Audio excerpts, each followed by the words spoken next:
તો નમસ્કાર ખેડૂત મિત્રો, દેશ દુનિયા અને ગુજરાતના તાજા મહત્વના અને માહિતીલક્ષી મોસમ સમાચારમાં આપનું સ્વાગત છે। દર્શક મિત્રો, આજના વિડીયોમાં ખાસ કરીને ગુજરાતના ખેડૂતો જેની આતુરતાથી રાહ જોઈ રહ્યા છે તે મેઘરાજાનું આગમન ગુજરાતમાં ક્યારે થવાનું છે, તો વળી ગુજરાતના જાણીતા આગાહીકાર એવા અંબાલાલ પટેલ દ્વારા આગામી વરસાદ અને ચોમાસાને લઈને જે અપડેટ આપવામાં આવી છે તેના વિશેની સંપૂર્ણ માહિતી પણ આપણે આ જ વિડીયોમાં મેળવવાની છે। તો વળી સમગ્ર ગુજરાતમાં સાર્વત્રિક વરસાદ અને વાવણી લાયક વરસાદ ક્યારે થવાનો છે તેના વિશેની સંપૂર્ણ માહિતી પણ આપણે આ જ વિડીયોમાં મેળવીશું। તો વિડીયોને અંત સુધી નિહાળતા રહેજો। વરસાદને લગતા આવા સમાચારોની અપડેટ સૌથી પહેલા મેળવવા માટે અમારી ચેનલને સબસ્ક્રાઇબ કરવાનું ના ભૂલતા। દર્શક મિત્રો, ગુજરાતના ખેડૂતો જેની આતુરતાથી આકાશ સામે મીટ માંડીને રાહ જોઈ રહ્યા છે તેમની રાહ હવે ટૂંક જ સમયમાં પૂર્ણ થવા જઈ રહી છે। જી હા ખેડૂત મિત્રો, મેઘરાજાનું આગમન હવે ગુજરાતમાં ટૂંક જ સમયમાં થવાને લઈને મોટી અપડેટ સામે આવી છે।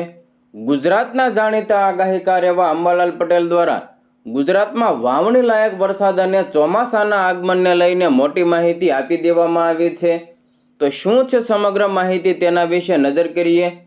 ગુજરાતમાં ચોમાસાની આતુરતાપૂર્વક રાહ જોવાઈ રહી છે ત્યારે જાણીતા આગાહીકાર એવા અંબાલાલ પટેલે મહત્વપૂર્ણ આગાહી કરીને ખેડૂતોને ખુશ કરી દીધા છે। મિત્રો, અંબાલાલ પટેલના જણાવ્યા પ્રમાણે 23 જૂનથી લઈને 25 જૂન દરમિયાન ગુજરાતમાં ચોમાસાની સત્તાવાર એન્ટ્રી થવાની શક્યતા છે। હાલ રાજ્યના અનેક વિસ્તારોમાં ગરમી અને ઉકળાટનો અનુભવ થઈ રહ્યો છે, પરંતુ આગામી દિવસોમાં હવામાનમાં મોટો ફેરફાર જોવા મળી શકે। અંબાલાલ પટેલના જણાવ્યા પ્રમાણે 21 થી લઈને 23 જૂન દરમિયાન રાજ્યોમાં ભેજનું પ્રમાણ વધશે અને જેને કારણે અમદાવાદ, ગાંધીનગર સહિત અનેક શહેરોમાં ભારે ઉકળાટ અને અસહ્ય ગરમીનો અનુભવ થઈ શકે। ભેજના વધતા પ્રમાણને કારણે લોકોને બફારાનો સામનો કરવો પડી શકે છે। હવામાનની વર્તમાન સ્થિતિને જોતા મુંબઈ સહિત દક્ષિણ ગુજરાતના અનેક વિસ્તારોમાં ભારે વરસાદની શક્યતા છે, જેમાં વલસાડ, નવસારી, સુરત, ડાંગ અને તાપી જિલ્લામાં સારા વરસાદના સંકેતો મળી રહ્યા છે। કેટલાક વિસ્તારોમાં ભારે વરસાદને કારણે પાણી ભરાવાની સ્થિતિ પણ સર્જાઈ શકે છે। સૌરાષ્ટ્રના અનેક જિલ્લાઓમાં પણ વરસાદી માહોલ જામે તેવી શક્યતા છે। ખાસ કરીને રાજકોટ, જામનગર, પોરબંદર, જૂનાગઢ અને અમરેલી સહિતના વિસ્તારોમાં ભારે પવન સાથે વરસાદ પડી શકે છે। દરિયાકાંઠાના વિસ્તારોમાં પવનની ગતિમાં પણ વધારો થવાની શક્યતા છે। અંબાલાલ પટેલની આગાહી પ્રમાણે રાજ્યના કેટલાક વિસ્તારોમાં 1 થી લઈને 4 ઇંચ સુધીના વરસાદ પણ પડી જવાના છે।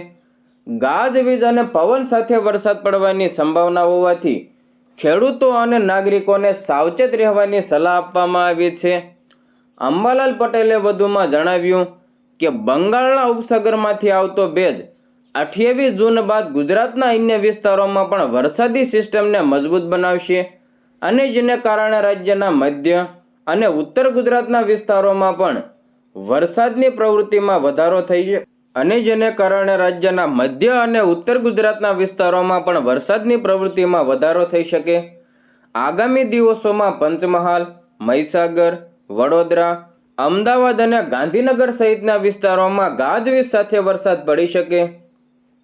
આ ઉપરાંત અરવલ્લી, ખેડા અને આણંદ જિલ્લામાં પણ વરસાદી ઝાપટા પડવાની શક્યતા છે। રાજ્યમાં ચોમાસાની એન્ટ્રીની સંભાવના અને સારા વરસાદની આગાહી ખેડૂતો માટે રાહતના સમાચાર ગણી શકાય। હાલમાં ખરીફ પાકના વાવેતરની તૈયારી કરી રહેલા ખેડૂતો વરસાદની આતુરતાથી રાહ જોઈ રહ્યા છે। જો આગાહી મુજબ વરસાદ થશે તો ખેતીને મોટો ફાયદો થશે અને જળાશયોમાં પણ નવા પાણીની આવક શરૂ થઈ જશે। દર્શક મિત્રો, તમે ગુજરાતના કયા વિસ્તારમાંથી અમારો વિડીયો જોઈ રહ્યા છો અને તમારા વિસ્તારમાં વાવણી લાયક વરસાદ પડી ગયો કે કેમ, અને જો હજી નથી પડ્યો તો કોમેન્ટ બોક્સમાં તમારો વિસ્તાર જરૂર જણાવજો।